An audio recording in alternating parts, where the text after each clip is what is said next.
ನಮಸ್ಕಾರ ಸ್ನೇಹಿತರೆ, ಬನ್ನಿ ಇವತ್ತಿನ ಸುದ್ದಿ ಸಮಾಚಾರ ಏನು ಅಂತ ನೋಡೋಣ. ಅದಕ್ಕಿಂತ ಮೊದಲು ನಮ್ಮ CM ಗುರು ನ್ಯೂಸ್ ಯೂಟ್ಯೂಬ್ ಚಾನಲ್ಗೆ ಸ್ವಾಗತ. ರಾಜ್ಯದ 19 ಜಿಲ್ಲೆಗಳಲ್ಲಿ ವಿದ್ಯುತ್ ವಿತರಣಾ ಪರವಾನಗಿ ಕೋರಿ Tata power company limited Karnataka ವಿದ್ಯುತ್ ನಿಯಂತ್ರಣ ಆಯೋಗಕ್ಕೆ ಅರ್ಜಿಯನ್ನು ಸಲ್ಲಿಸಿದೆ. ಆದರೆ ಇದಕ್ಕೆ ವಿದ್ಯುತ್ ಸರಬರಾಜು ಕಂಪನಿಯು ಆಕ್ಷೇಪ ಸಲ್ಲಿಸಿದೆ. ಬೆಸ್ಕಾಂ, ಹೆಸ್ಕಾಂ, ಚೆಸ್ಕಾಂ, ಗೆಸ್ಕಾಂ ಹೀಗೆ ರಾಜ್ಯದ 5 ವಿದ್ಯುತ್ ಸರಬರಾಜು ಕಂಪನಿಯು ಲಿಖಿತವಾಗಿ ಆಕ್ಷೇಪವನ್ನು ಸಲ್ಲಿಸಿದೆ. ಖಾಸಗೀಕರಣದಿಂದ ಕೃಷಿ, ವಾಣಿಜ್ಯ, ಕೈಗಾರಿಕೆ ಹಾಗೂ ಇತರ ಗ್ರಾಹಕರಿಗೆ ನೀಡುತ್ತಿರುವ ಸಬ್ಸಿಡಿ ವ್ಯವಸ್ಥೆ ದುರ್ಬಲ ಆಗುತ್ತದೆ.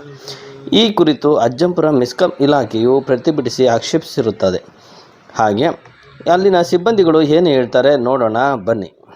ನಾನು ರಾಮಕೃಷ್ಣ ಅಂತೇಳಿ ಸಹಾಯಕ ಇಂಜಿನ್ ಅಜ್ಜಂಪುರ ಇಲ್ಲಿ ಕೆಲಸ ಮಾಡ್ತಾಯಿದ್ವಿ. ಮೆಸ್ಕಾಮ್ನಲ್ಲಿ ನಮ್ಮ ಏನು ಎಸ್ಕಾಮ್ಗಳನ್ನು ಖಾಸಗೀಕರಣ ಮಾಡೋಕ್ಕೆ ಹೊರಟಿದ್ದಾರೆ.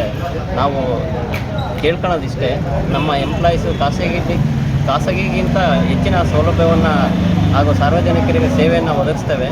ನಾವು ಏನಂದರೆ ತಮ್ಮ ಹತ್ರ ಕೇಳ್ಕೊಳ್ಳೋದು, ನಮ್ಮ ಎಂಪ್ಲಾಯೀಸ್ನ ಏನು ರಿಕ್ವೈರ್ಮೆಂಟ್ ಇದೆ ಕೊರತೆ ಅದನ್ನು ಕೊಡಿ, ಮಿನಿಮಮ್ 80% ಕೊಡಿ, ನಾವು ಅವ್ರಿಗಿಂತ ಹೆಚ್ಚಿನ ಸೇವೆಯನ್ನು ಮಾಡ್ತೀವಿ ಅಂತ ಈ ಸರ್ಕಾರದಲ್ಲಿ ಮನವಿ ಮಾಡ್ತಾ ಖಾಸಗೀಕರಣವನ್ನು ವಿರೋಧಿಸಿ ತಮ್ಮಲ್ಲಿ ಈ ಮನವಿಯನ್ನು ಮಾಡ್ಕೊತಾ ಇದ್ದೀವಿ.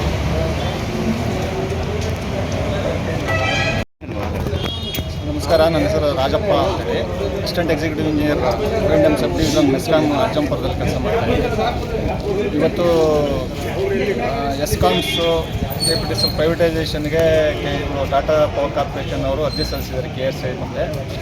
ಸೊ ಅವರಿಗೆ ಲೈಸೆನ್ಸ್ ಕೊಡಲಿಕ್ಕೆ ಏನು ಸಾಧಕ ಬಾಧಕಗಳನ್ನು ಕೂಡ ಅದು KERC ಗಮನ ಹರಿಸುತ್ತೆ. ಈ ಸಂದರ್ಭದಲ್ಲಿ ನಾವು ಈ ಒಂದು ಎಸ್ಕಾಂ ಕೆಲಸ ಮಾಡ್ತಕ್ಕಂಥ ನಾವು ಎಂಪ್ಲಾಯೀಸು ನಾವು ಅದನ್ನು ವಿರೋಧಿಸ್ತಾ ಇದ್ದೀವಿ. ಕಾರಣ ಏನಂತಂದರೆ, ಇದು ಸರ್ಕಾರದ ಅಧೀನದಲ್ಲಿ ಈ ಸಂಸ್ಥೆ ಕಾರ್ಯನಿರ್ವಹಿಸ್ತಕ್ಕಂಥ ಸಂದರ್ಭದಲ್ಲಿ ಈ ಸಂಸ್ಥೆಯ ಧ್ಯೇಯೋದ್ದೇಶಗಳು ತುಂಬ ಗುರುತರವಾಗಿರುತ್ತವೆ. ಸಮಾಜದಲ್ಲಿ ಅವರಿಗೆ ನಾವು ಸೊಸೈಟಿನಲ್ಲಿ ಒಳ್ಳೆಯ ಸರ್ವಿಸ್ ಕೊಡಬೇಕು, ರೈತರಿಗೆ, ಶ್ರಮಿಕ ವರ್ಗಕ್ಕೆ, ಇವೆಲ್ಲ ಕೆಲವೊಂದು ಯೋಜನೆಗಳು, ಸರ್ಕಾರದ ಯೋಜನೆಗಳು ನಾವು ತಲುಪಿಸಬೇಕಾದ್ರೆ ಇದು ಸರ್ಕಾರದ ಅಧೀನದಲ್ಲಿದ್ದರೆ ಮಾತ್ರ ನಾವು ಕೆಲಸ ಮಾಡ್ಬೋದು, ಒಳ್ಳೆಯ ಕೆಲಸ ಮಾಡಿ ಸರ್ವಿಸ್ ಕೊಡ್ಬೋದು ಅಂತ ನಮ್ಮ ಒಂದು ಭಾವನೆ. ಹಾಗಾಗಿ ನಾವೆಲ್ಲರೂ ಕೂಡ ಇದನ್ನು ಒಗ್ಗಟ್ಟಿನಿಂದ ಇದನ್ನು ವಿರೋಧಿಸಿ ನಾವು ವಿವಿಧ ಹಂತಗಳಲ್ಲಿ ಚಟುವಟಿಕೆಗಳು ಮಾಡಿ ನಮ್ಮ ಇವರಿಗೆ, ನಮ್ಮ ಜನಪ್ರತಿನಿಧಿಗಳಿಗೆ ಕೂಡ ಇದನ್ನು ನಾವು ಒಂದು ಮನವಿಯನ್ನು ಸಲ್ಲಿಸಲಿಕ್ಕೆ ಈ ವಿಷಯಗಳೆಲ್ಲ ಸೇರಿದೆ. ಈ ಸಂದರ್ಭದಲ್ಲಿ ಇಲಾಖೆಯ ಸಿಬ್ಬಂದಿಗಳಾದ ರಾಜಪ್ಪ, ರಾಮಕೃಷ್ಣ, ಸತೀಶ್, ಪವನ್, ಪಾಂಡು, ಬಾಬಣ್ಣ, ಸತೀಶ್, ವಿನಯ್, ಸುರೇಶ್, ಸುನಿಲ್ ಹಾಗೂ ಇತರ ಸಿಬ್ಬಂದಿ ವರ್ಗದವರು ಈ ಸಂದರ್ಭದಲ್ಲಿ ಉಪಸ್ಥಿತರಿದ್ದರು.